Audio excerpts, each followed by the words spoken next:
બોલ. હા કેટલા દી? 1 મહિનો. આ ઊભી રે, ચાલુ રાખ કહું તને. એ ગુડીબેન તમે વેકેશનમાં મહિનો દી રોકાવાના? હે પાકું ને? હા એ હારું કાંઈ વાંધો ને તું તાર જઈ હો તાર ગામડે. કોણ હતું આવ્યું ફોનમાં? એ કોઈ નહીં, અમારે કામવાળી હતી એ કહે છે ને મારે ગામડે જવું છે મહિનો દી. તું કાંઈ વાંધો ને તું તાર જા. ગુડીબેન આમ થાય એવા છે વાસણ ધોવાની કઈ ચિંતા છે નહીં, ધોઈ નાખશે મેં કીધું. હા એટલે મારો હાલતું જ નથી લે. એ હાલો એ આ મશીન બગડી ગયું છે. હા તો રિપેર કરાવી દેજો. એ ના ના અત્યારે કરવાનું કાંઈ ઉતાવળ નથી. આમ થાય ગુડીબેન આવ્યા છે તે બા કહેતા હોય ગુડીને ક્યાં આમે મશીનના લુગડા ગમે છે હાથેથી ધોવે ને ઘરે ત્યાં ધોઈ નાખશે ને ભેગા આપણે ધોઈ નાખશે. એટલે એ કાંઈ અત્યારે ઉતાવળ કરતા નહીં, મહિના દી પછી જાય ને પછી હરખું કરાવી દે. હાવ કામ તો છે, બધું કામ મારી પાસે જ કરાવી લેવું. બોલો આ ભાભી આ તમારું પોતું જો આ બોલ હરખો નથી, આ ઢીલો લાગે છે, હું કરાવવાની જરૂર લાગે છે, નથી હરખું થતું પોતું.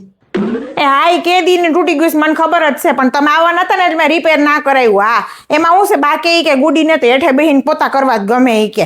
મેં કીધું હારું લ્યો, મારે તો ઉભા પોતાને ટેવ રહી ને તે ગુડી બેન જાય ને પછી રિપેર મેં કીધું કરાવી લેવું. તમારે અત્યારે બેઠા પોતા મારી દે જો ડોયલ પડી પ્લેટફોર્મ ઉપર.